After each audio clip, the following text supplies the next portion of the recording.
We begin by praising Allah. We praise Him, we seek His help, and we ask for His forgiveness.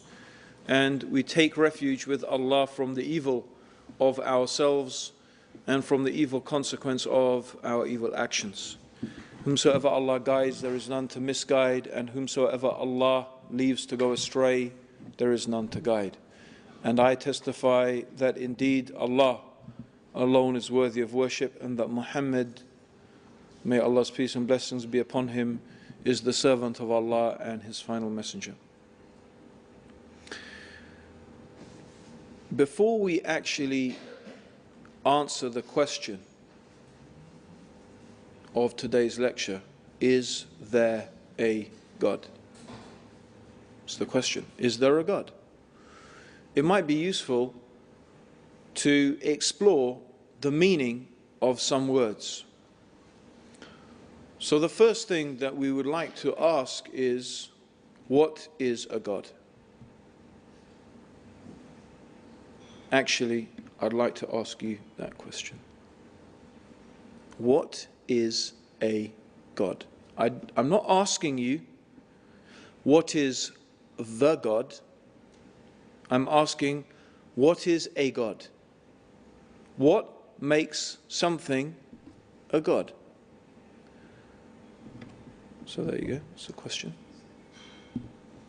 Question needs an answer. You can sit here all night. So you can try and answer my question. What is, if you don't answer me, I'll just pick on people and say, you give me something. So either you can volunteer, right, and you can put your hand up and give me, yeah, go on sister, yes. Someone who's created the universe? Okay, I specifically said, although Jazakallah khair for that, and very courageous for, you know, being the first person, but I did specifically say, I didn't want to know what is the God. Yeah, didn't I say that? I want to know what is a God. So, for example, did Ganesh create the universe? Do Hindus believe that Ganesh created the universe? Huh? No? No. I mean, he didn't. They don't, right? Or, you know, Aphrodite, yeah, the goddess of love. Do they believe that she created the universe? No. Okay, but she's still a goddess, and Krishna or whoever, or Ganesh is still a god. So I'm not asking for a definition of the creator. I'm asking, what is a God, not the God. Yes, sister? Something you worship. Okay, something that you worship, or something that is worshipped. Okay, that's a good start. That's a very good start. Still not enough, though. We want something else. What we want to know, okay, is why do people worship things then? It's very important. Why do people worship things? Why do they worship these gods? Come on, everyone. Good. First brother. Amazing. Yeah, go on. Okay. So they believe in a higher being than themselves. Right? Some people may imagine that David Beckham is a higher being than themselves. Actually, some people might worship David Beckham, but certainly they might believe he's superior in some things. But it's still, okay, so, okay, all you've made now is, we've gone back a bit and we've answered, or we've gone back to what is a God? It's something that people believe is a higher being. But we've moved on a bit because the sister, alhamdulillah, mashallah, she said something which quite rightly, it's something that people worship. So now we want to explore, why do people worship things? What's worship all about? What does it involve, worship? Because the people think God can do anything, and they give us everything. Good. That's very good. Okay, excellent. People worship these gods because they think that those gods can give them something. They think that by worshipping these things, they can get something from those gods. So they imagine that by worshipping this thing, or they believe that this God can give them what they want and what they need. So, a God is something that people believe can give them what they want and what they need. That's what a God is. Right? Okay? Now, often in religions, people have different gods for different things. All right? So in some religions, you will find that they have a particular god that if if you're fighting a war and you want to win, then you worship the god of war. Right? Like Mars, for example, originally was a god of war. Right? Mars is one of the gods of war of the ancient Greeks. Okay? And by the way, could everyone please turn their mobile phones off or put them on silent? The brother forgot to mention that. Yeah. Or for example, if you want the rain to fall, they worship the rain god. If they, want someone to love them, they might worship the god or goddess of love, right? So people often in some religions, they have different gods for different things. They worship this god, and they think that by worshipping it, they're going to get what they want and get what they need. I used to be a Roman Catholic. In the Roman Catholic faith, they had different saints for different things. The patron saint of travel, the patron saint of art. If you lost something, they used to tell us, if you've lost something, pray to Saint Anthony and he'll help you find it. He was the saint of lost things. Okay?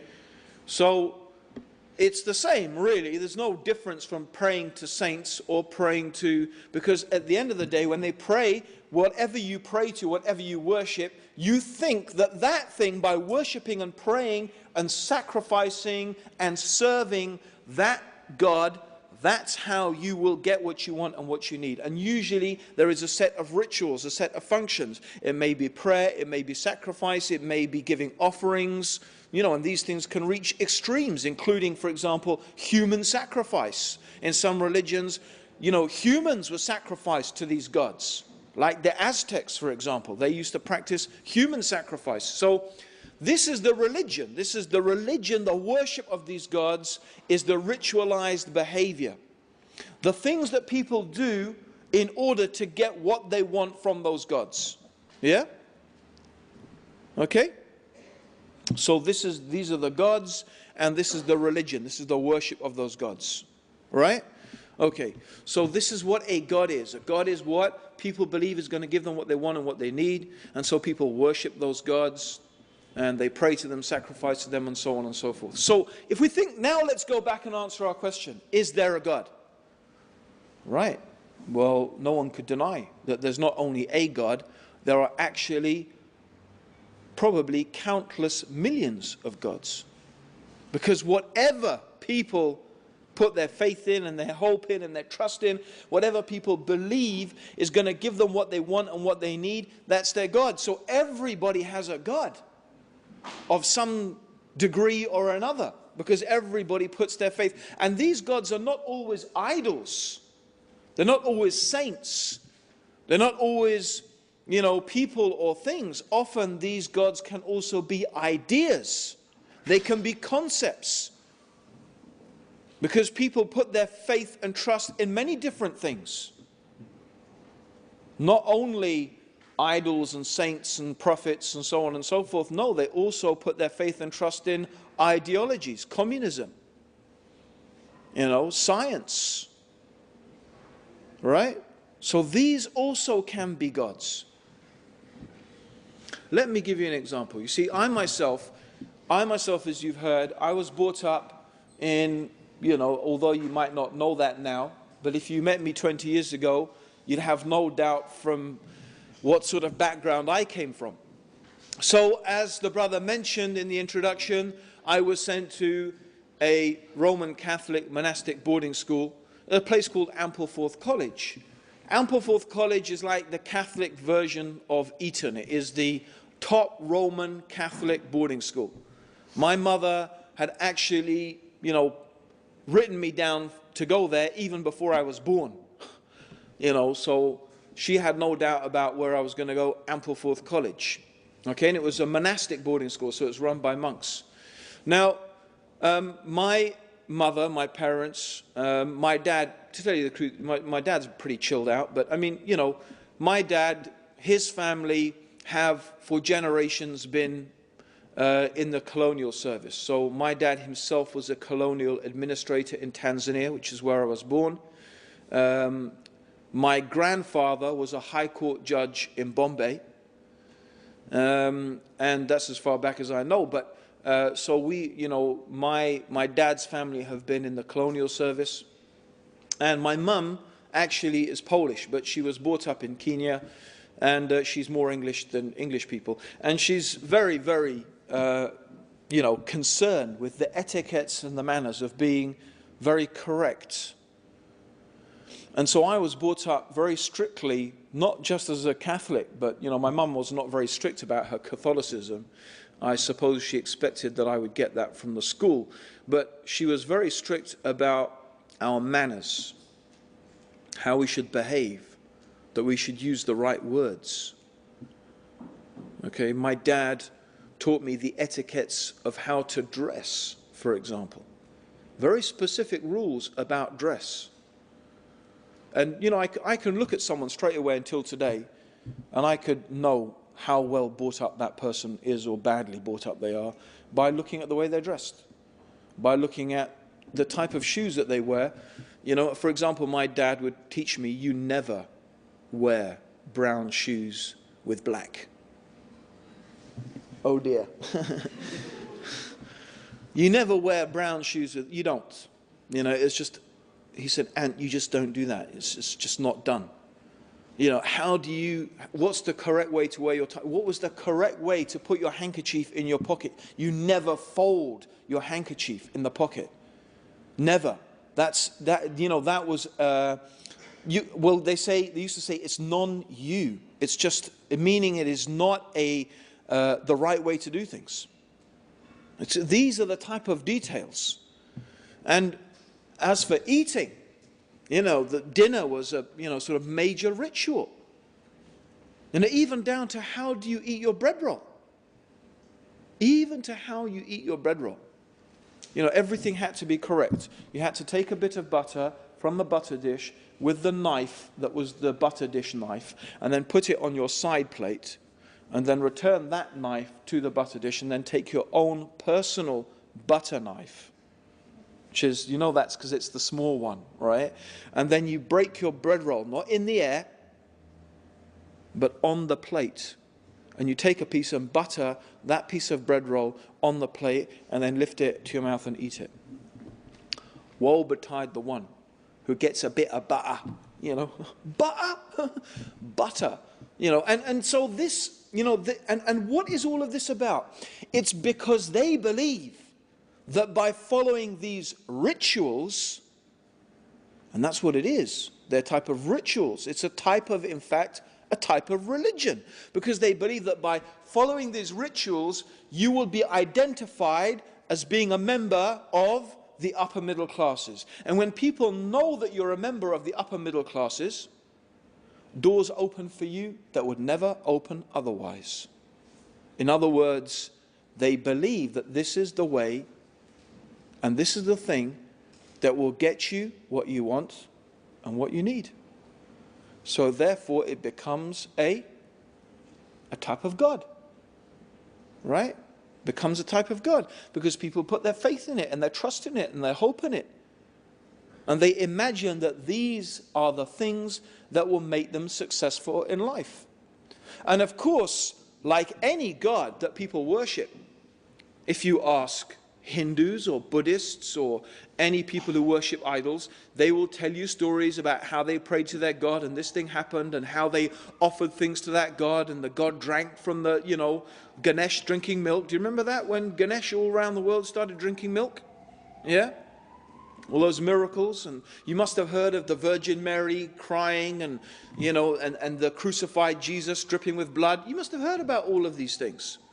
Right? So all of these things, they say these are the miracles, and these show that our gods are real. And it's the same. It's the same with belonging to the upper middle class.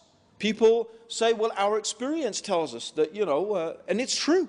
In some cases, it's true that you will get a job just by virtue of what school you went to. There are certain newspapers in this country, and this is very telling, by the way. If you think about the whole idea of so-called the free press and free speech that they talk about, no.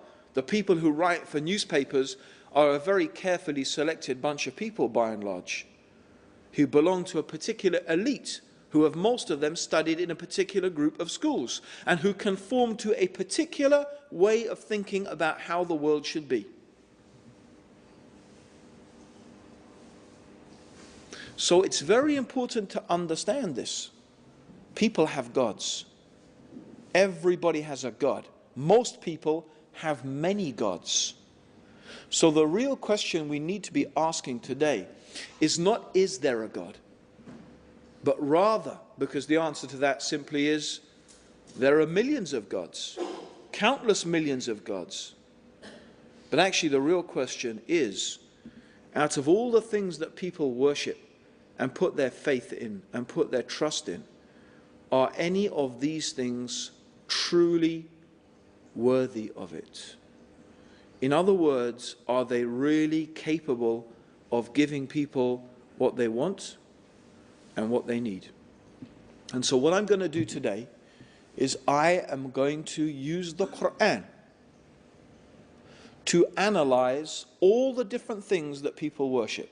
Now you may say, okay, could we have a cup of coffee now, because it's going to be quite a long time to go through the millions and millions of... of course I'm not going to go through every individual god that people worship or have worshipped. Of course not.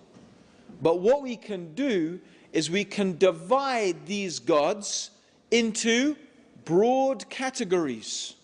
We can categorize them. And this is what the Quran, we can see the Quran does. The Quran uses certain examples, God uses certain examples in the Quran to identify certain types of religion, certain types of worship, certain types of gods, and then the Quran shows us why these things are not worthy of worship. And what method does the Quran use? You know, it's very beautiful. The Quran really appeals to something that all human beings have it. Now, not every human being is a philosopher or has the capability of being a philosopher. Not every human being is a theologian, and nor are they all capable of being a theologian.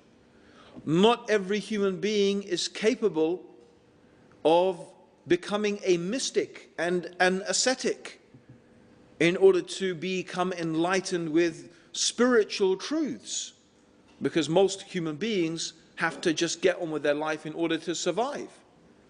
Buddhism, for example, if you look at the teachings of Buddha and you look at the life of Buddha, Buddha teaches that in order to achieve enlightenment, you have to abandon the world and live in a monastery. Now, if everybody abandoned the world and lived in a monastery, the people even in the monastery would have no way to live.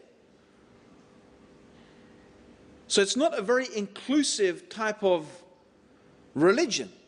Although some Buddhist countries have sort of worked out a rota that everyone spends a couple of years in the monastery. You know, like you have military service, they have a couple of years in the monastery. But it's not really, that's not what enlightenment really is supposed to be about. However, so what we find is that these are not really practical solutions. If you want to appeal to someone, how can we know the truth from the falsehood? You can't expect everybody to be a philosopher, a theologian, a mystic, or whatever. So we find that the Quran, which is a book for everybody, it's a book for the philosopher, the theologian, the mystic, and the ordinary people. Because this is a book that we believe that is from the creator of ordinary people, which appeals to ordinary people. And so we're not really concerned whether these arguments impress the philosophers or the theologians or the mystics. Because at the end of the day, the Quran appeals to something that is common to humanity. And what is common to humanity? Actually, something we call common sense. Not logic, because logic is a systemized way of thinking. So we don't want to call it logic. We could call it reason, but even reason is not necessarily what we're talking about. What we are talking about is something even more fundamental, and that is common sense. And common sense is called common sense because it's common. Every single human being agrees about those things. There are certain things that every human being agrees about. The only people who don't agree with it are people who are either insane, and that's why we call them insane, yeah, or perhaps philosophers. I'm not suggesting that philosophers are insane, or some people might, but but they don't agree with these things because they're just, contentious. They think it's their job to argue about everything. But otherwise, no, these are things that people all... Let me give you an example. Isn't it a universal truth that every human being agrees about, that part of something is less than the whole? Yeah? A part of something is less than the whole of that thing. True? Isn't that a universal truth? So there's an example of a universal type of truth. Let me give you another example of a universal truth. You don't get something coming from nothing. True or not? Do you get something just spontaneously coming from nothing? Have you ever, in the totality of human experience, heard of something spontaneously appearing out of nothing? No. That goes against common sense. I mean, okay, we've all seen a magician pull rabbits out of hats and stuff like that, but we know it's a trick. We know he's not really doing, we go, ooh, because he's made us believe for a moment that he's done something impossible, because our common sense and our common experience tells us that that's not possible. But we do know that you can't get something from nothing. We know it's a trick. Right? Okay. So we have these types of things, and we could list other ones. You could argue about something, but other ones that the shortest distance between 2 points is a straight line. And so on and so forth. There are collective things that are common experiences of human beings. That wherever we are, as long as we call ourselves human, we experience these things and we can agree about these things. Yes? Now I want to make an important point. This is very important. One of the things that human beings actually don't agree about a lot are things to do with ethics and morals. In fact, one of the things that is extraordinarily diverse amongst human beings are things to do with ethics and morality. How we should behave, the things that we shouldn't and shouldn't do, the type of punishments that we should have. Okay? So for one society to say, oh, this society is backward and primitive, or this religion is wrong because it practices polygamy, whereas the right way to behave is monogamy, right? Actually, this is not a valid means through which and by which to judge anyone or anything. Because upon what basis is monogamy right and polygamy wrong? Having one wife only became the normal mode of behavior, to tell you the truth, in the Northern Hemisphere. And these were only based upon survival strategies in cold countries. It was just a lot easier to survive as human beings in cold countries with one wife and a few children. So the idea of just having a few kids and having one wife and a few kids was actually something that became established as part of the culture in this part of the world, mostly due to geography and climates, not to do with any moral superiority. And because it's more moral, it's just about that it was easier to survive like that. But due to the conditions in hot countries, okay, the survival strategies employed there were very, very different. So it is fallacious to say that we should make judgments about another culture or another religion based upon some aspects of their morality. And I'm not saying this absolutely, because actually there are some things that are very common. Human beings universally almost always agree that it's wrong to murder, it's wrong to steal, it's wrong to cheat, it's wrong to lie, so on and so forth. I mean, these things are pretty universally agreed upon. But, you know, apart from some basic moral structures, actually human beings have pretty diverse ideas about what should be the norms of a society. And I'm only saying that because you know what? What you will find is that most people who criticize Islam don't criticize Islam on the basis of the fundamentals of what our religion teaches. And the reason simply is, as I hope by the end of today I will show you, is that the fundamentals of what Islam teaches are so firmly rooted in reason and common sense that it is really virtually impossible to produce any type of effective argument against it. So therefore, the only manner or means in which they can try and make some capital out of criticizing Islam is about some aspects of its morality. But it's a false way to make a criticism, because it's not really a valid means. It's not based upon universal principles. So let's go back.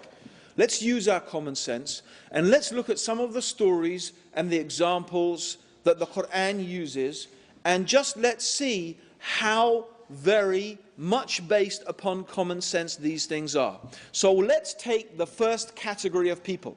The first category of people are those people who, and these are very few by the way, historically, even until today, the amount of people who actually say, I believe there is not a God, that there is not a creator, that there is no being that has brought this universe into existence, that it's just a product of random events or whatever. It's just time that destroys us. There were people in the time of the Prophet who made claims like that. And there are people today who make claims like that. But historically, amongst humanity, they have been very, very few. And societies that have actually made such claims have either not existed at all or have lasted such a short time that they have evaporated in history. Like, for example, the Soviet Union. The Soviet Union was a self-declared atheist society. In other words, the belief system of the Soviet Union was that there is not a God. And this is what they attempted to force upon people, and you can see how long that society lasted. A mere,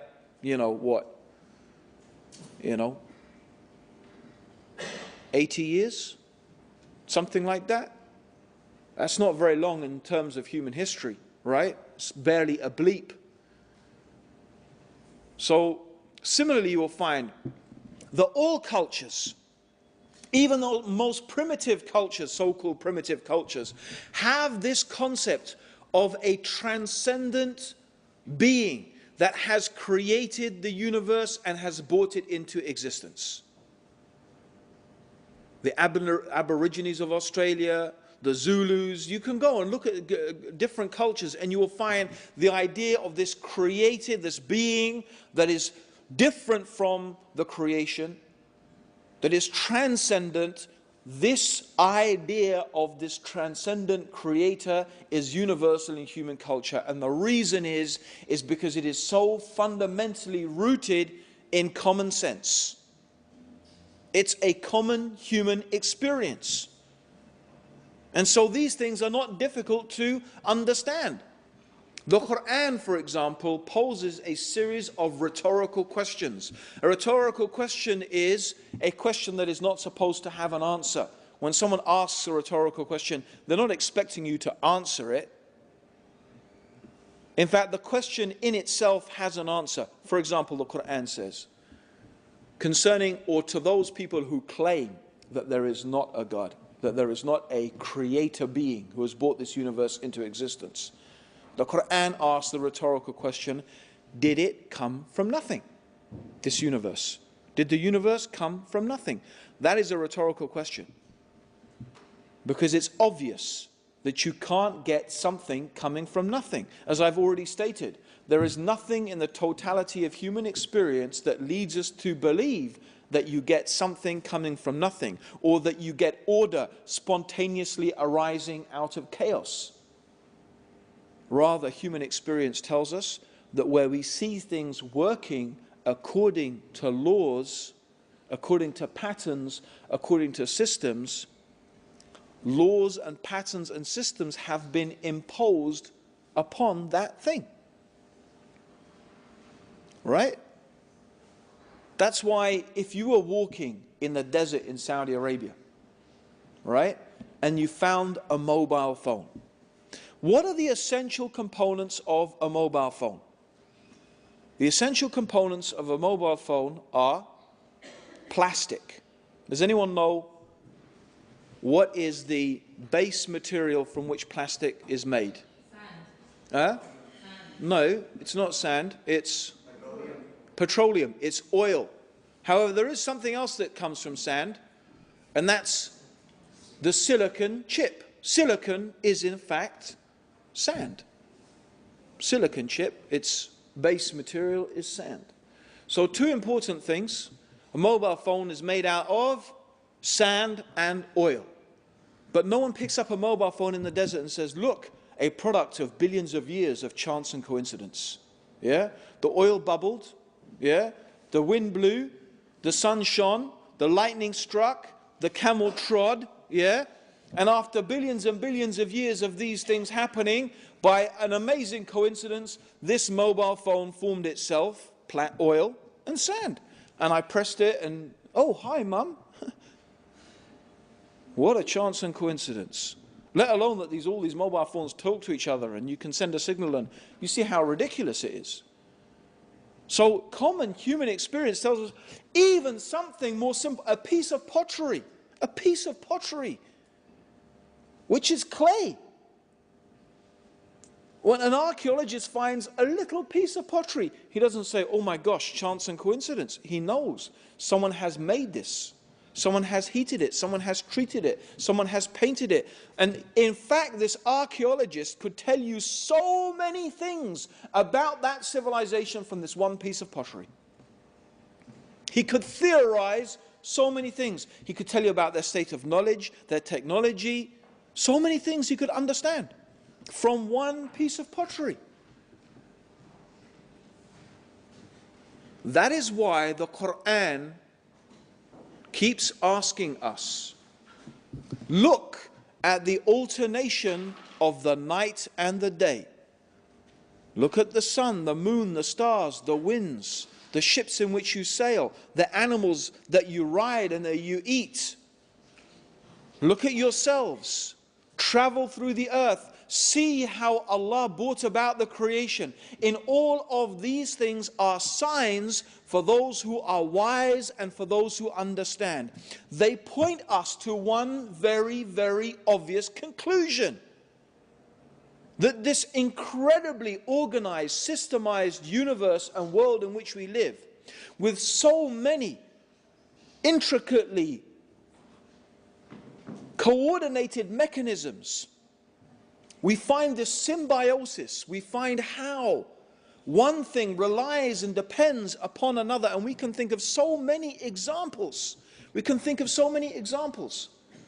You know, I remember seeing, until this day, when I was a little kid, David Attenborough going down a termite mound. Now, termites are little creatures rather like ants, and they build these incredible mounds of mud. So you can imagine in the equator, in Africa, extremely hot, and even in the nighttime, by the way, it gets really cold.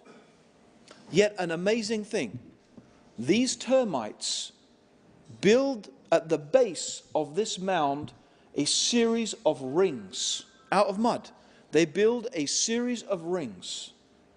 And also they have vents. And what this does is it keeps the heat, it keeps the temperature of this mound constant. It only fluctuates between a few degrees. And this also includes the body heat of the termites. And they actually have a certain place in the termite mound where they grow a certain fungus which they live on. They farm a fungus. These are termites. Now, these termites are not intelligent beings. They don't have brains. From where did they get this knowledge and this information to build such a perfectly,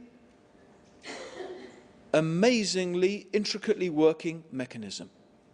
And they cooperate all together in order to do this. And we find these type of systems existing even between animate and inanimate objects. We look at our Earth. Is it just coincidence that the Earth is at an optimal distance from the sun? If we were in astronomical terms, and I'm not talking about 3 or 4 miles, okay? In astronomical terms, by the way, our galaxy is 100, the Milky Way, the galaxy in which we live, is 100,000 light years across. That means if you lived for 100,000 years and you traveled non-stop at the speed of light, that's how long it would take to cross our galaxy. And our galaxy is one of millions in the known universe, which is, I think, 10 billion light years across. Right? So can you imagine the type of distances involved in the universe? Right? So therefore, understand that our Earth, when I say it's in an optimal, I'm not talking about a couple of miles. When something is within a couple of 1,000 or 100,000 miles, in terms of the size of the universe, that's precise. Try and shrink that down in human terms. Imagine if you put that into terms, how precise. I don't think we could think of a mechanism in existence built by human beings that has the precision of the distance of the Earth being from the sun. If we were much closer to the sun, then our planet would be too hot. If it was much further, it would be too cold. So in terms of the distance from the sun, the Earth is at an optimal distance for life to exist. The size of the Earth also is important. If the Earth was much bigger, the gravitational forces would be too overwhelming. If it was much smaller, there would be not enough gravity. This is another point. How about the combination of gases on our planet? Not only oxygen, vital for the existence of life, but also carbon dioxide and nitrogen. It is this combination of gases. Pure oxygen is poisonous. If you breathe just pure oxygen for long enough, it will poison you. You need a balance of gases. We need carbon dioxide. Plants need carbon dioxide. Nitrogen is important for fertilizing the soil. Ozone, another gas. The ozone layer actually filters out the harmful rays of the sun's radiation. That's why they've been making a big fuss about the depletion of the ozone layer and the increase in skin cancer in Australia and other places where the ozone layers become depleted, because the sun's rays are not being blocked anymore and they're starting to cause cancers. So, does life exist without an ozone layer? It would not. It would be radiated out of existence. Look at these optimal conditions. The Earth spins on its axis once every 24 hours. Imagine the Earth was going really, really, really, really slow. Right? Really slow. So the sun is shining on one part of the Earth's surface for, say, 20 years. That's how slowly the Earth is spinning.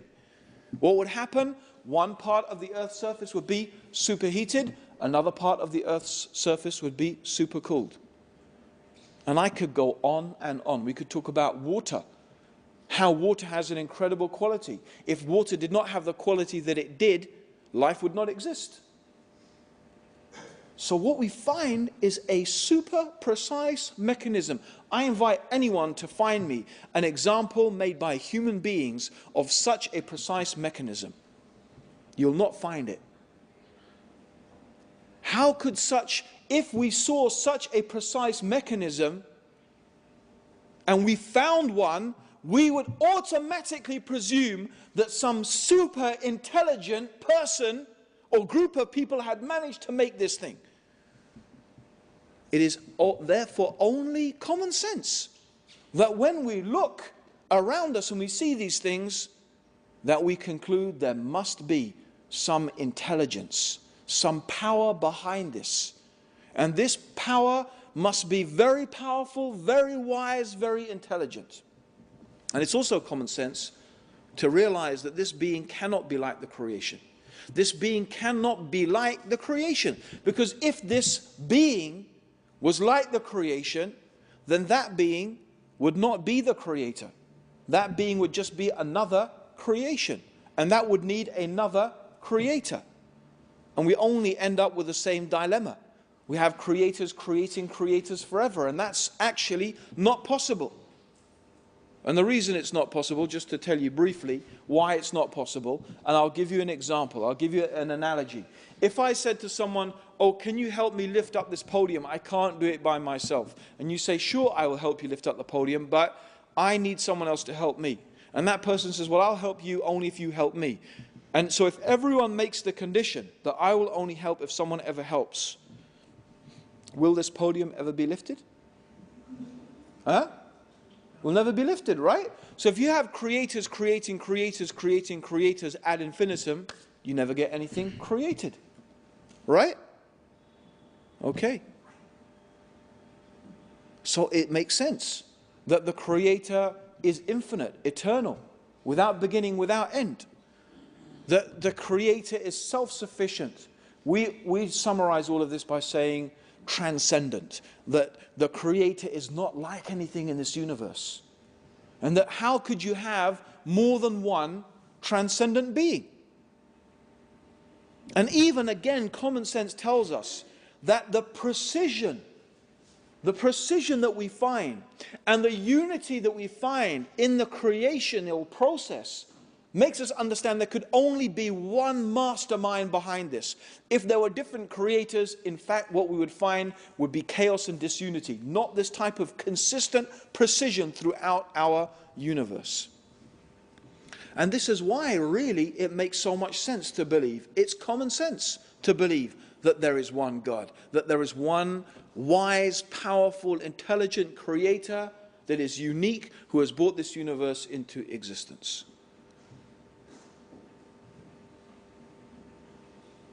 This is common sense. This is reason. This is why human beings, as I said, everywhere, historically, you will find in every culture, there is this belief in the transcendent creator.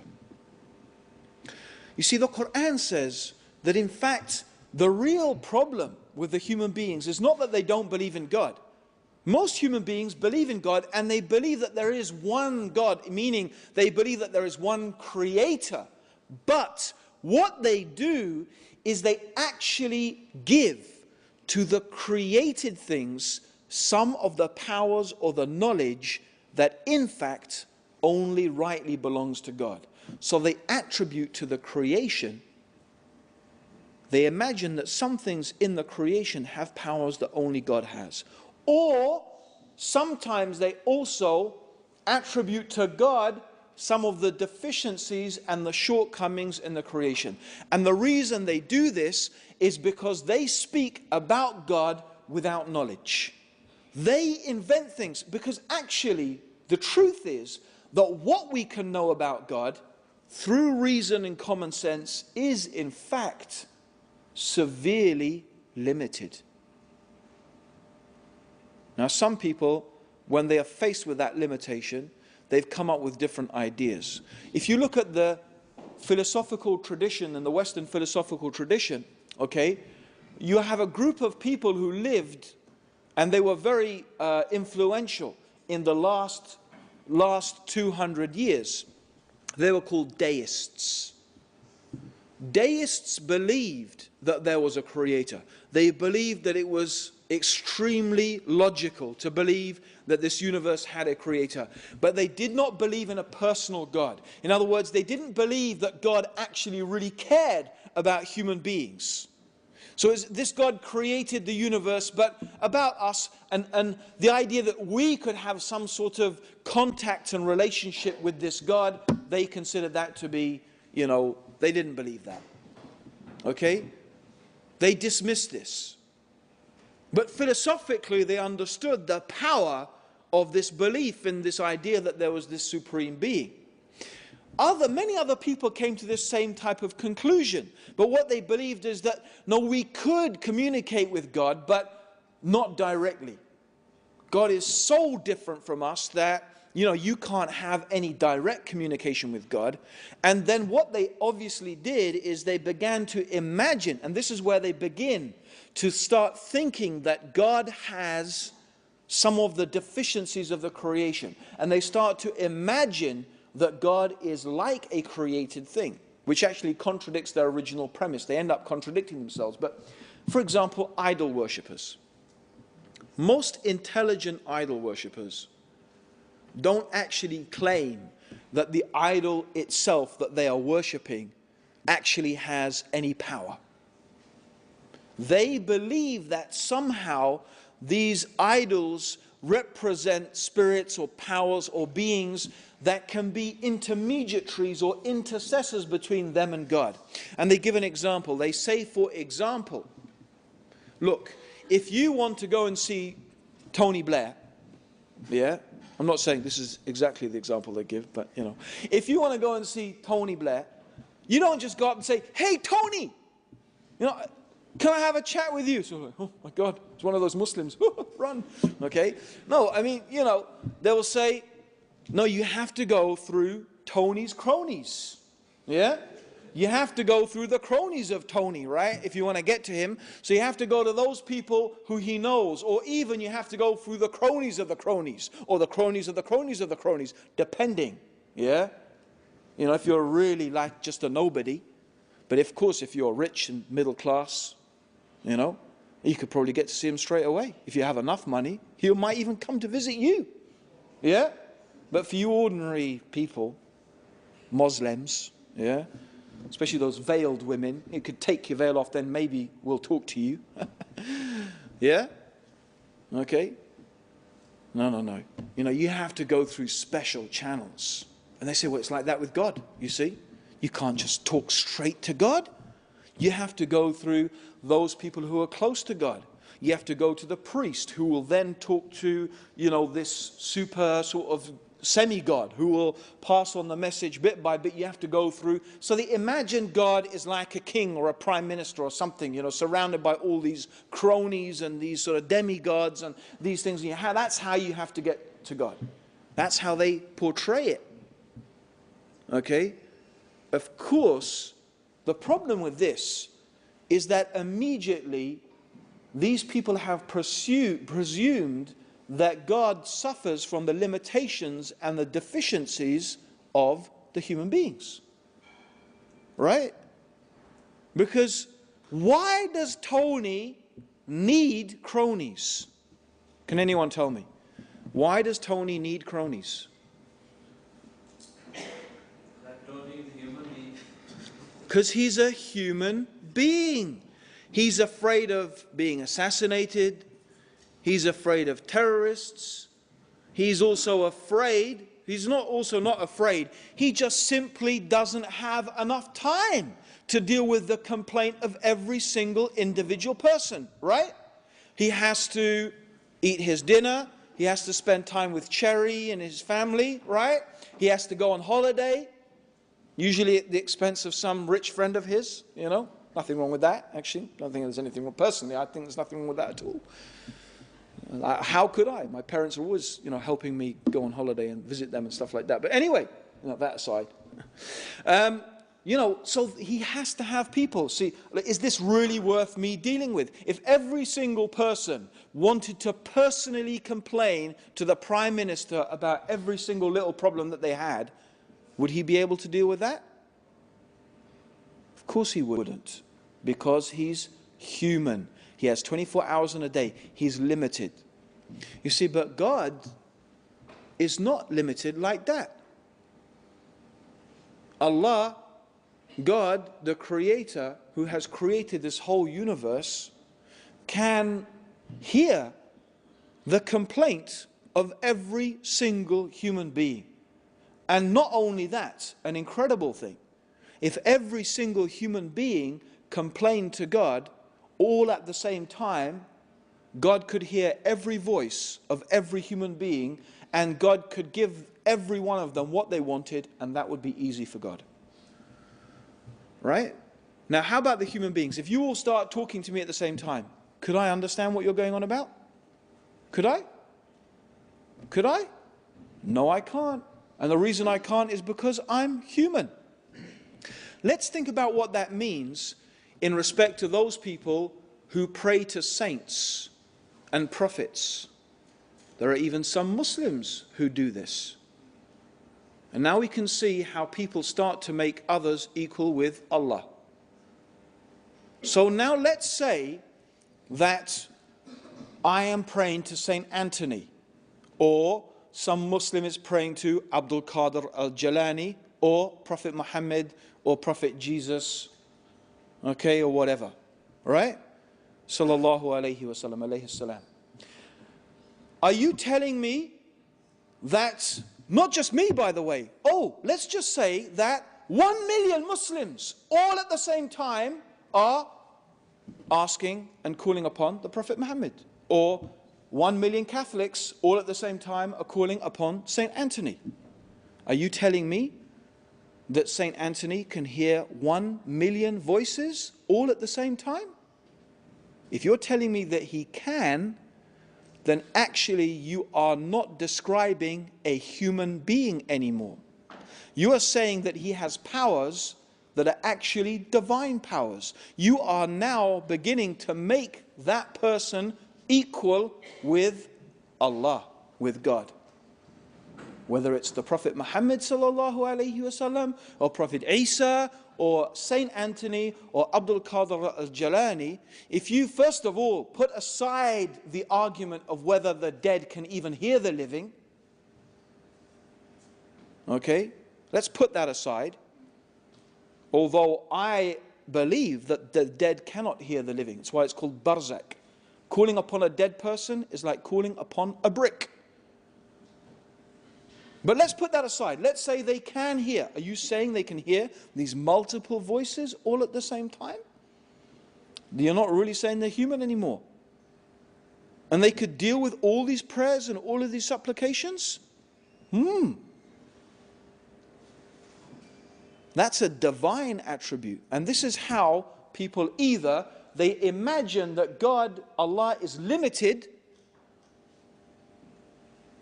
See, they've given to Allah limitations, and they've given to human beings exaggerations. This is how people start to make and worship things, and listen, if I pray to Saint Anthony, don't I hope that he's going to hear me? Don't I trust that he's going to answer my prayers? Don't I put then faith and hope and trust, and I believe that he's going to give me what I want and what I need? Or if I pray to Prophet Muhammad or Jesus or whoever it may be, doesn't it therefore become a God, an object of worship? It does, of course it does. And the Quran deals with this. Actually, there is something more foolish about idolatry.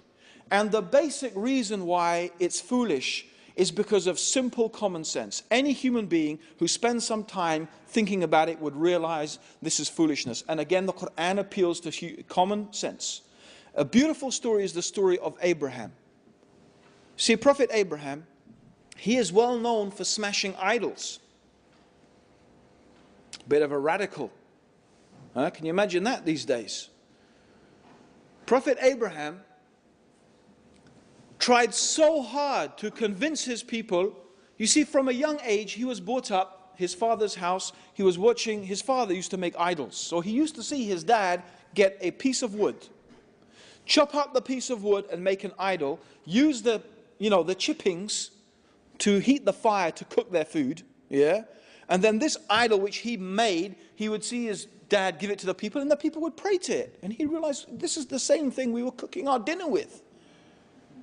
Right? And now the people are worshipping it. He's brought up realizing that what is this? And then he noticed the people, they're worshipping the sun, the moon, and the stars. But he's looking, he's seeing, well, the stars are there, and then the moon comes out and outshines the stars. And then the sun comes and that outshines everything. And then the sun sets. And why are we worshipping things that obviously are controlled by something else? It doesn't make any sense to worship them.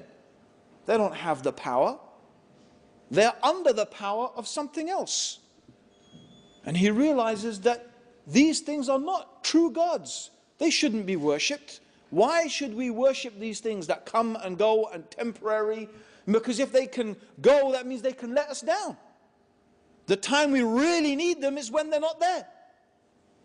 So why should I worship that? Why should I put my faith in that? Why should I put my trust in that? So one day he's determined. He says to his people, I'm going to show you. I'm going to prove to you that your worship of the idols is false.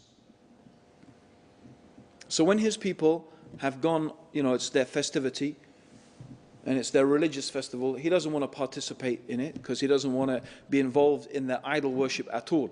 So he says to them, I'm sick. He says, I'm sick. Meaning, actually, he was sick of what they're doing.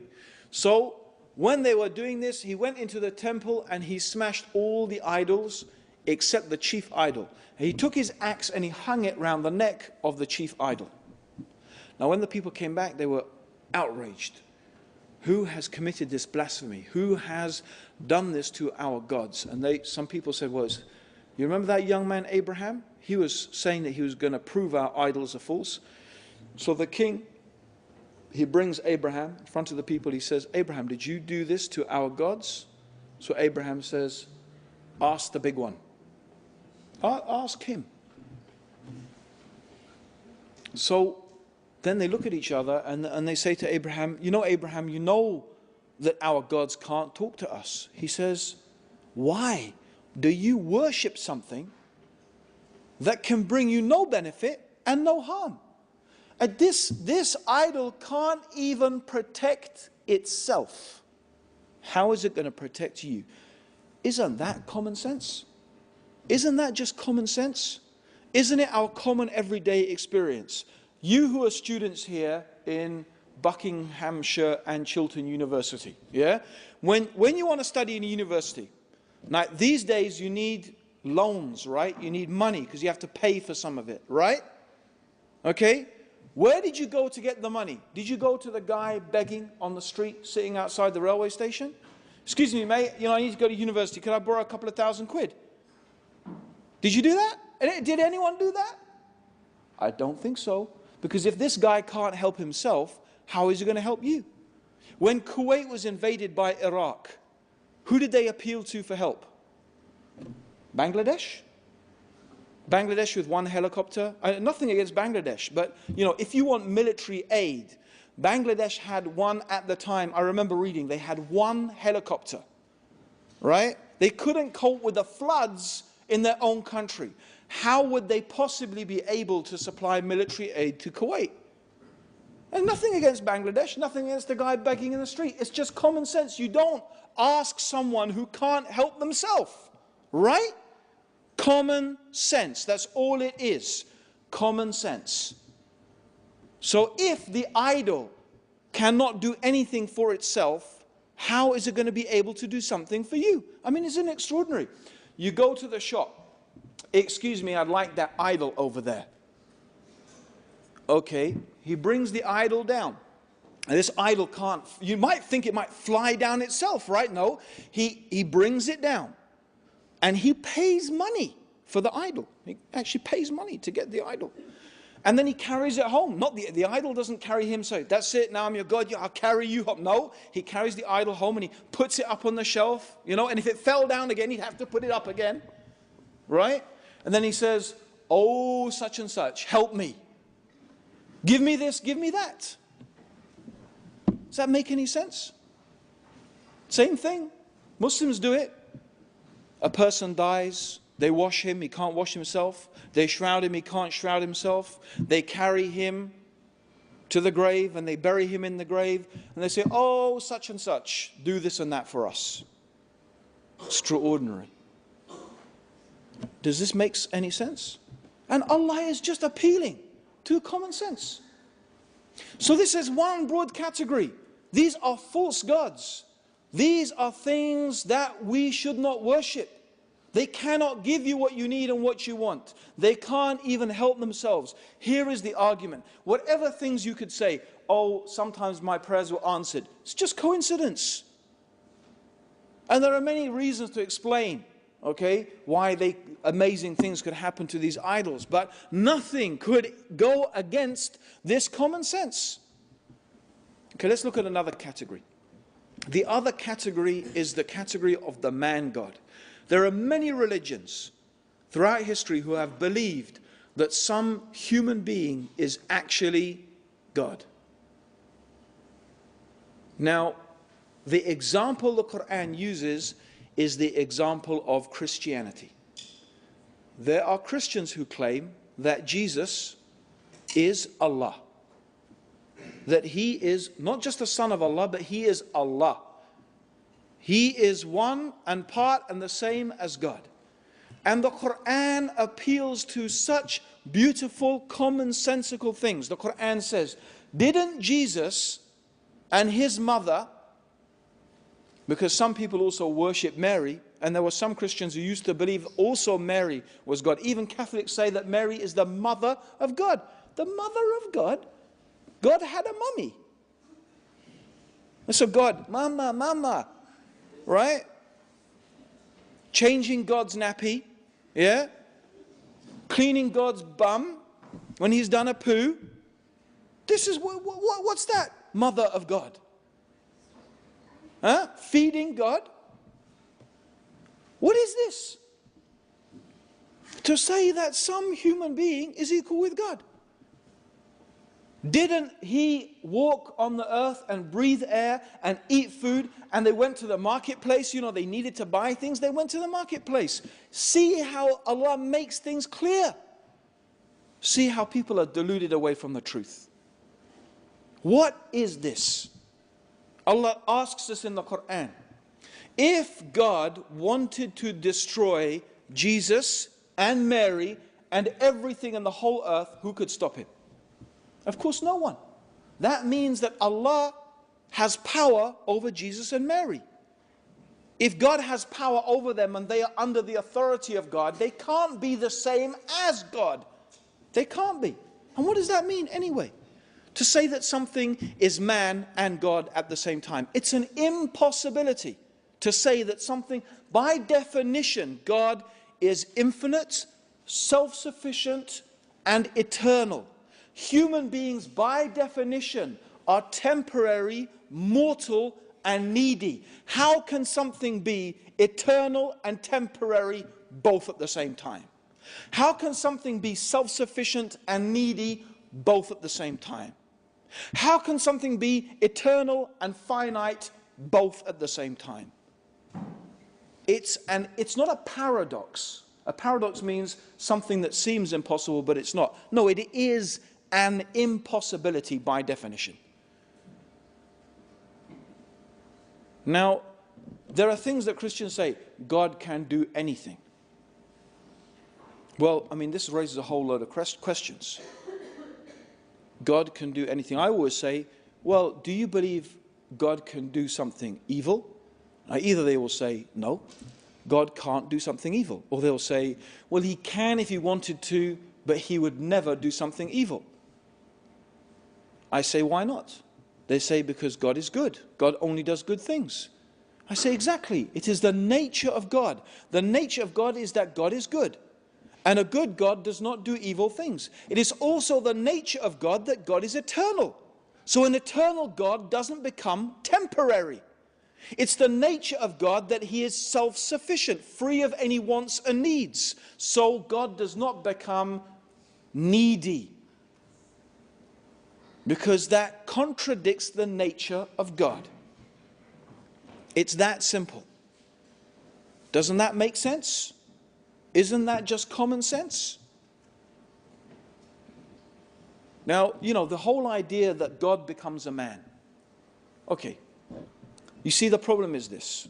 If you have a piece of string, yeah, and the piece of string is in the shape of a square, yeah, let's say the square represents the attributes of God, right? I'm not saying that God is like a square, I'm just saying it represents. So the square, we replace infinite, eternal, self-sufficient, and we just, instead of all of those words, we just have a square, yeah? And the circle represents the qualities of a human being. Needy, temporary, finite, mortal.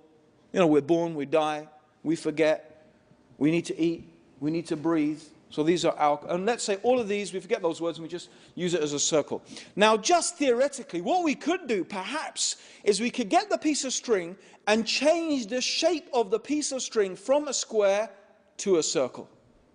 So perhaps you could make the square into a circle, and you could make the circle into a square. But what you can't do is make the square into a circle and it's still a square at the same time. Right? Something can't be blue and red and still be blue. You can't make blue red and it's still blue. The circle can't be made a square and still be a circle. But that's what they're trying to say. God became a man but was still God. Doesn't make any sense. It's an impossibility. And wait a minute. These Christians are telling everybody in the world that you're going to go to hell forever if you don't believe something impossible. God is telling us, according to their religion, if we don't believe something absolutely impossible, you'll go to hell forever. So I have to believe something impossible without any proof, because by definition, you can never prove an impossibility. How can you prove something impossible? You can't. So I have to believe something impossible without proof. It's simple. I'll tell you something. And this is what I always say to every Christian. I say, you're telling me that on the day of judgment, I stand in front of God, and God says to me, why didn't you believe that I became a man? I will say, how could I believe that you, Allah, the eternal, self-sufficient creator of the heavens and the earth, was a temporary, mortal, needy man? How could I believe such a thing? You are far above that. If God then puts me in hell forever, I will never feel for one moment of eternity that God has treated me fairly or justly. But if a Christian is asked by God, how could you say that I was equal, that this human being was me? This human being that ate my food, this human being that breathed my air, this human that depended upon me for his entire existence. You're saying that this human being was equal to me? If that person goes to hell forever, they will know that they deserve to be there. They will know it. That's justice. That is justice. There's one other thing I want us to think about. And I like to give this as an example. Right?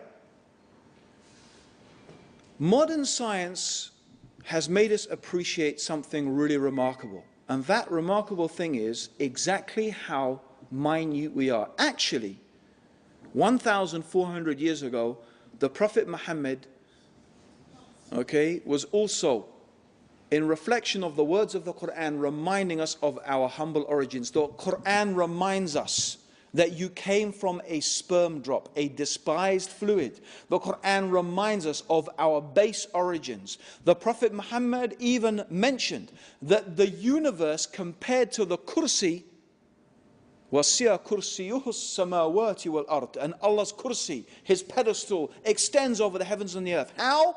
The Prophet Muhammad said, the universe is like a ring in the desert compared to the kursi. A ring in the desert. Think about that. Think about a ring in the desert. How big is the desert and how small is the ring? And the kursi compared to the arsh, and the arsh means the throne of God, is also like a ring in the desert. Our universe is like a speck. Like a speck. Now, we are on an earth which is a speck. in a solar system, which is a speck on the outer spiral of our galaxy, which itself is a speck in the universe, which is a speck before the kursi, which is a speck before the arsh. Now, if I said to anyone, oi, speck, even if I said it nicely, oh, beloved speck, oh, noble speck, oh, good speck. But if I call you a speck, it doesn't matter how many nice things I put with it, calling a person a speck is not a nice thing. But you know what? We are specks. I wouldn't be lying if I called you a speck, and you wouldn't be lying if you called me a speck. But still, we don't like it. How about then if we said that God is like a speck, whose kursi extends over the heavens and the earth, which is like a ring before his throne? So how about God? You say that God is like a speck? In fact, you said God became a speck on a speck in a speck in a speck. That's equal with God. That is insulting God. Common sense. That is common sense. Now, some people say, no, we don't believe that Jesus is God. We believe he's the Son of God. But that's not any better. That's not any better. Saying that God has a son is not much better. That's still insulting God. That's still saying that the child of God, the Son of God, is what? Some insignificant creature? Some speck on the earth? And I don't mean here to belittle Jesus, alayhi salam. Okay? Of course, with Allah, he is an honored slave. But that's what we are. We are creatures of God. We are the creation of God. We are the slaves of God. The only difference is, what sort of person are you? Do you believe in God? Do you insult God? Or do you honor God? Do you obey God or you disobey God? That is the only difference between the human beings. Not your caste, not your color, not whether you're middle class, upper class, lower class. Okay? None of those things matter to Allah at all. What matters is, are you faithful? Do you honor God? Do you praise God? Do you obey God? That's it. If you do that, God loves you. If you don't, he doesn't. It's that simple. It's that simple. So you're either one or the other. All the other things are artificial and of no concern to God. So this is what is important. So we are all creatures of God. But what does it mean, son of God? Think about that. I mean, I remember there was an Anglican priest who came to the same conclusion. He was saying, what on earth is this supposed to mean, son of God? He thought about it himself, and he realized that, what is that supposed to mean? You see, when we use the term son, what do we mean by that? My son, right? So first meaning is the literal meaning, begotten son. The word begotten means born of the act of sexual intercourse. Are we saying that God had sex with a woman and had sons? God does not have sons and daughters. God does not have intimate relations with, and this is why the Quran asks, if God had a son who is God's wife, because presumably God would not make fornication and adultery illegal for us and then practice it himself. Does God? But of course, even the concept of God having intercourse is absurd. So obviously God did not have a literal son. God did not beget a son. Right? Because my son is human like me. By the way, if you have any doubts, you can study early Christian theology.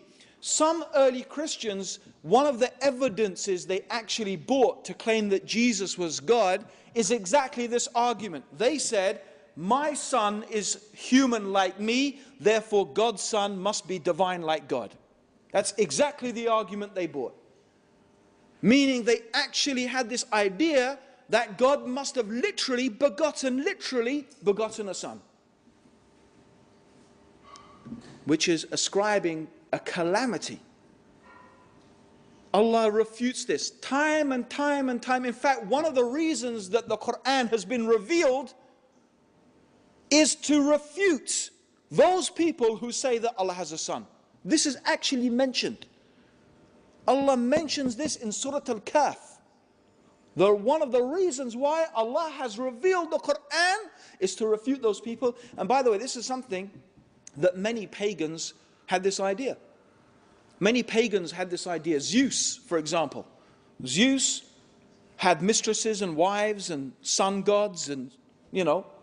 So, for example, Hercules was the son of Zeus. So they had this idea that their sons would marry and, you know, have mistresses from amongst women of the earth, and these half-gods would be born, and so on and so forth. This was their idea. It's a pagan idea. It's not a monotheistic idea. Which, by the way, indicates that really Christianity is so much of it taken from paganism. Anyway, I don't want to get, because I could go quite far into talking about that, but it's another topic. So the Son of God. Okay, so we say, most Christians would actually say, no, we don't believe that God. Of course we don't believe God is, you know, that Jesus literally is the actual, you know, literally begotten Son of God. So we say, well, what do you mean? Do you mean God adopted Jesus as a son? Again, it doesn't make any sense. Let me give you an example, right? If I brought with me today a goldfish, yeah? I have a little thing, and I bring with me a goldfish, and I say, everybody, this is Jonah, my son. So it's a goldfish. Oh, it's my son. He eats with me at the table. He has a bedroom in the house. And according to the new adoption laws that they've just passed in England, very liberal, the papers are coming through next week, he's my son. Now, you would say, look, that's a fish. You're a human being. You can't have a fish as your son, because the fish is not like you. But let me ask another question then. How is a human being like God? The human beings who are specks on an earth that is a speck. In fact, isn't it true that I am actually more like a fish than I'm like God? Isn't it true that any human being has more similarity to a fish than they have to God? You see, the fish is born and the fish dies. Human beings are born and human beings die. The fish need to eat and they need to get rid of what they eat. Human beings need to eat and they get rid of what they eat. Right? The vision of the fish is limited. My vision is limited. The fish can only remember so much. I can only remember so much. My knowledge is limited. My powers are limited. My ability is limited. This is what I share in common with the fish. Whereas God, his seeing is without limit. His knowledge is perfect. God is never born and God never dies. God is eternal. How am I like God? In what way am I like God? Even a fish, maybe not a fish, but certainly an animal can even show compassion to its child. I don't know, I saw the most remarkable program, nature program. I can't even remember where I saw it. And I was absolutely transfixed. It was about the crossing in the Serengeti. So you have two parts. You have Masai Mara, and it's the plains where all the animals are in Kenya and Tanzania. And there's this famous place where the wildebeest and in fact, not just the wildebeest, all the animals, the zebras, the wildebeest, they cross the river and the crocodiles get them. You must have seen that. Amazing thing. There was one, and they were following this one baby wildebeest. It was crossing with its mother. And we know how the Prophet ﷺ said that, that Allah has divided his mercy into 100 parts.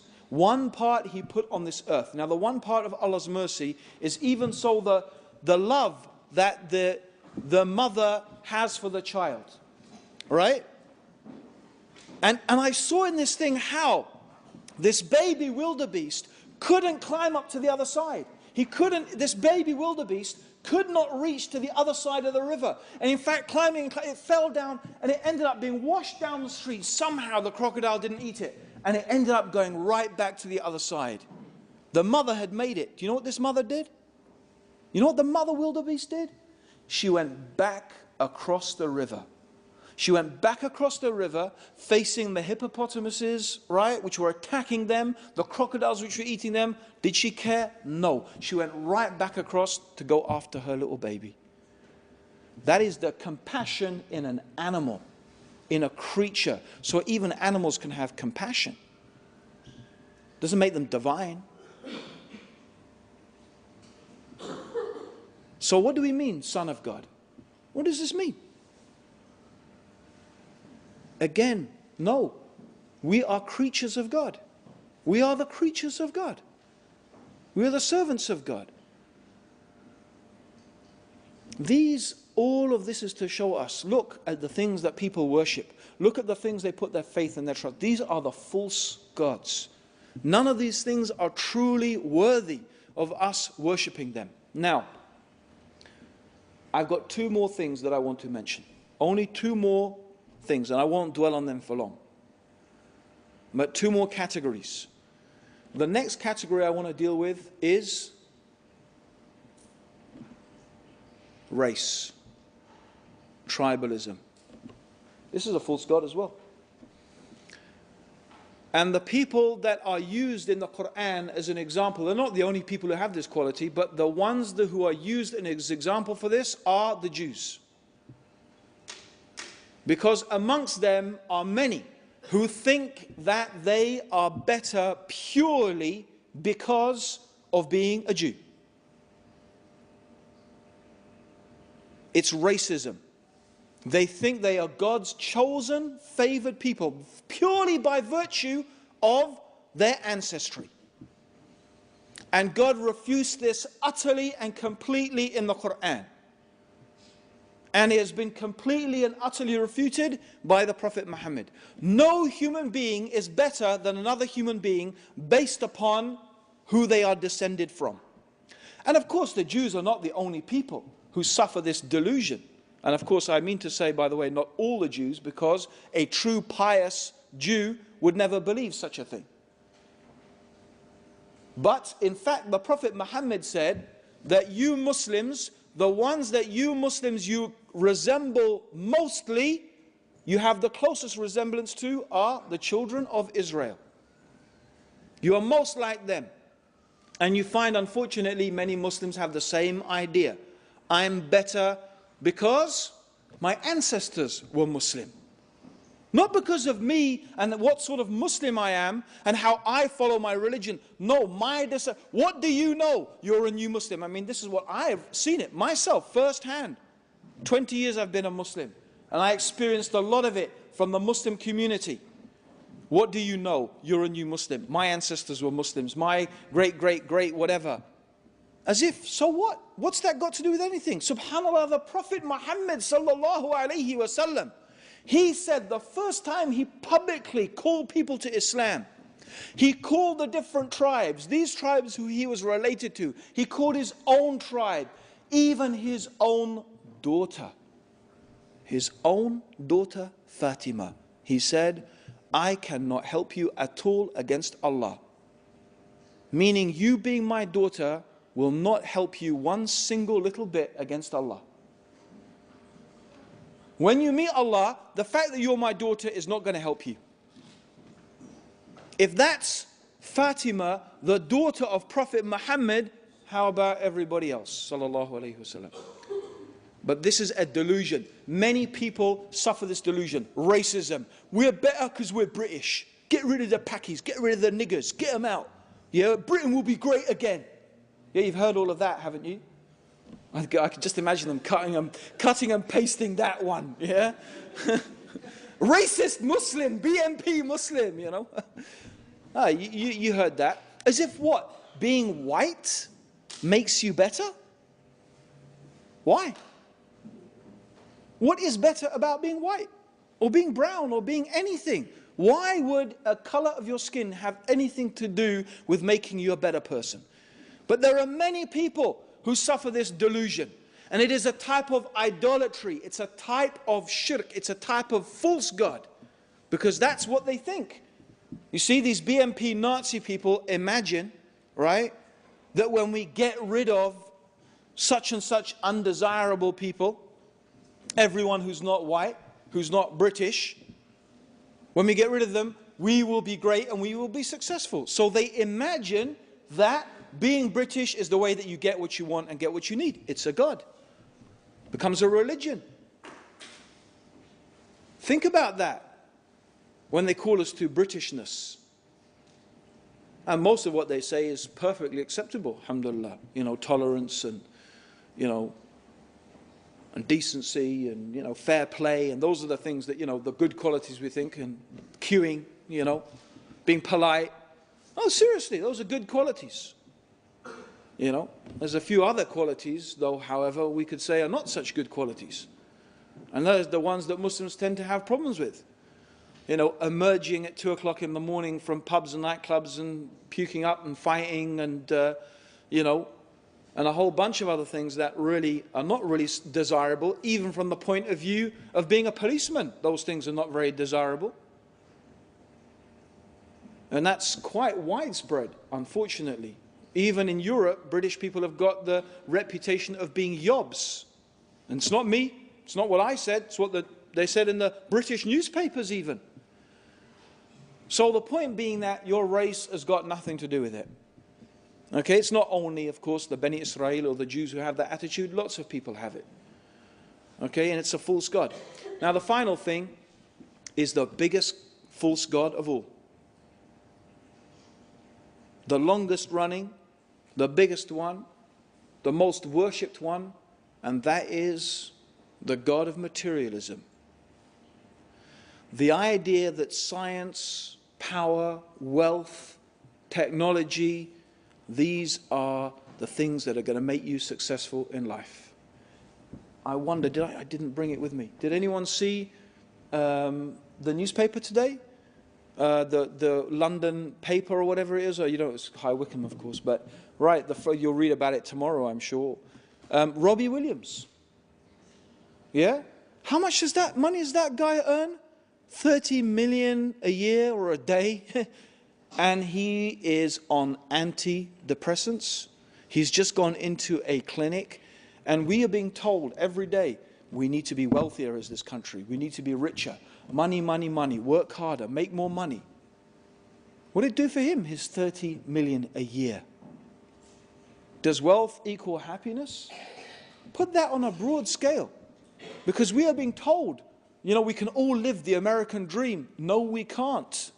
If every human being on this planet lived the way an American, the average American, if every human being lived the way an average American lived, we would need something like 3.5 planets in order to be able to provide all the resources for that. That's the footprint of your average American. They say he is consuming you would need 3.5 planets. For every human being to live the way you live, you'd need 3.5 planets. You can't all live the American dream. To claim that we can all enjoy our lives materialistically is a lie. And the claim that it is the way to success is a falsehood. The idea that science will produce the solutions. Tony Blair, right? Here we're confronted with global warming, the biggest catastrophe. The chief scientist in this country said, forget terrorism. The worst disaster that is going to hit the world is global warming. It's going to make terrorism look like nothing. I don't notice any war on global warming. A few little cries here, oh, we need to reduce a few carbon emissions, but not on my holiday. Yeah? Right? Yes?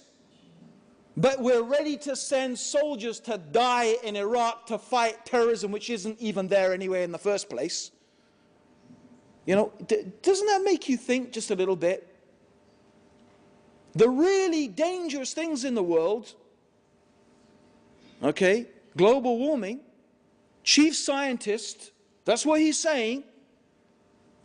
But how much effort are we ready to expend upon that?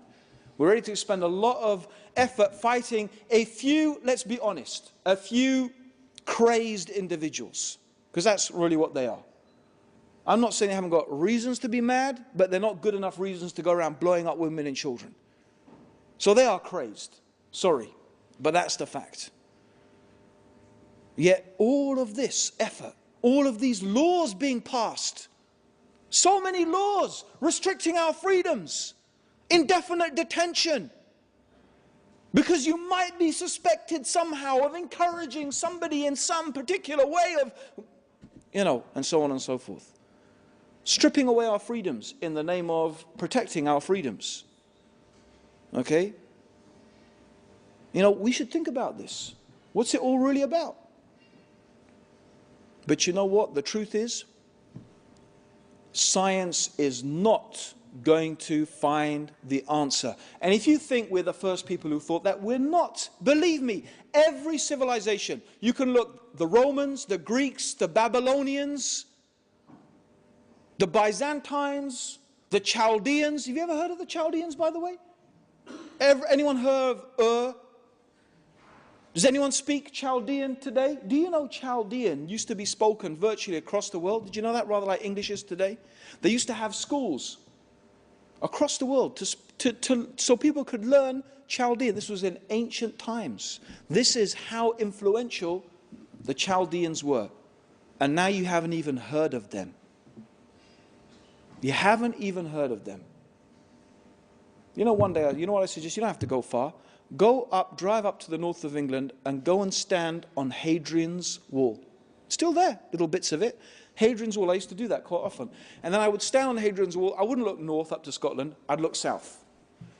And I'd think, you know what? Once upon a time, a Roman legionnaire stood right here. And he probably thought to himself, as far as I can travel and as far as I can go is Rome. The Empire of Rome.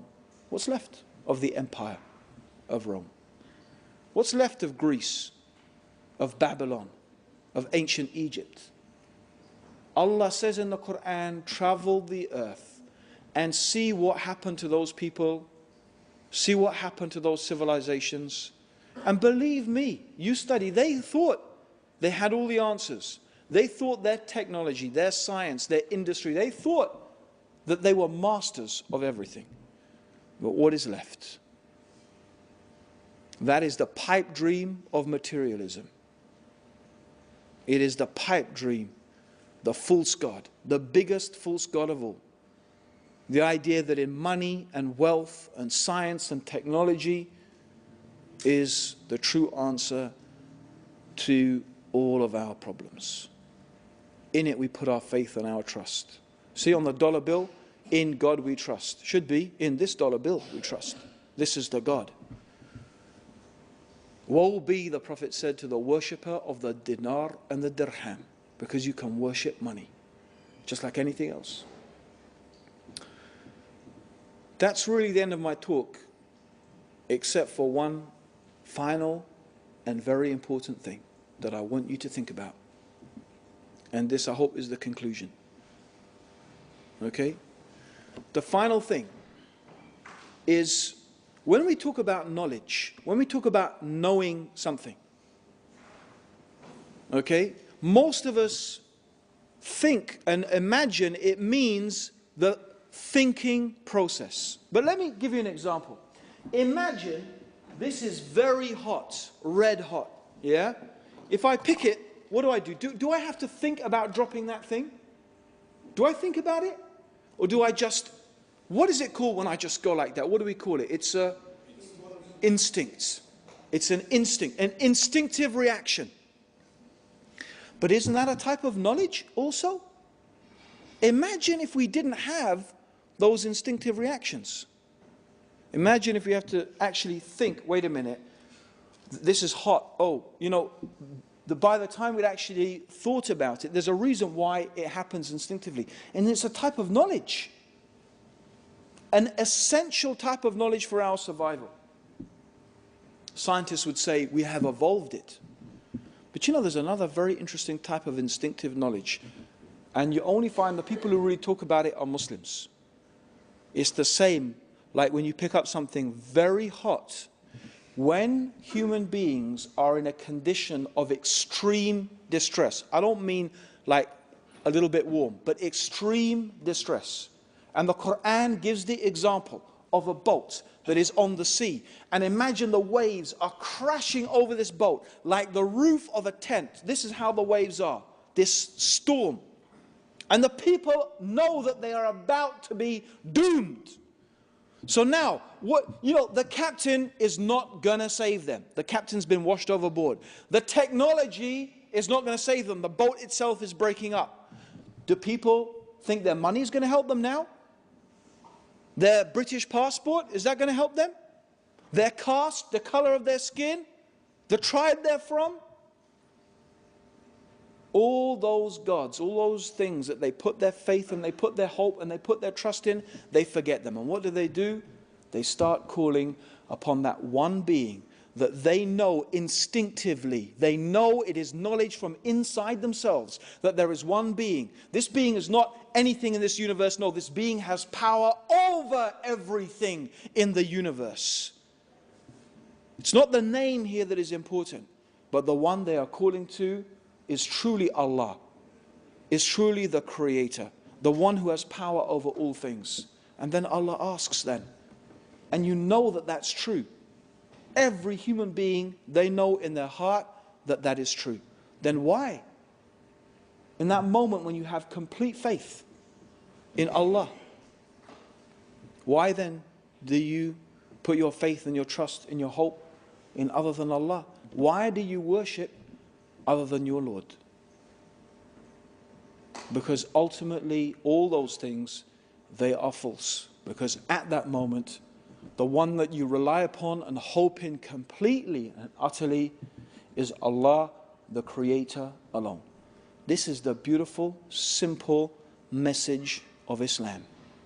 This is the beautiful, simple message of Muhammad sallallahu alayhi wasallam, of Jesus, the true message of Jesus alayhi salam, of Musa, the true message of Moses alayhi salam, of Abraham alayhi salam. This is the true message of all the prophets, that we should abandon the worship, the false gods, and in fact we should worship the one true God, which is Allah subhanahu wa ta'ala. Brothers and sisters, Jazakallah khair. The talk went on really quite long. Inshallah, Jazakallah khair for listening. I hope we all benefited from it. Assalamu alaikum wa rahmatullahi wa barakatuh. May God's peace and blessings be upon you all, and may Allah guide all of us closer to the truth. Jazakallah khair.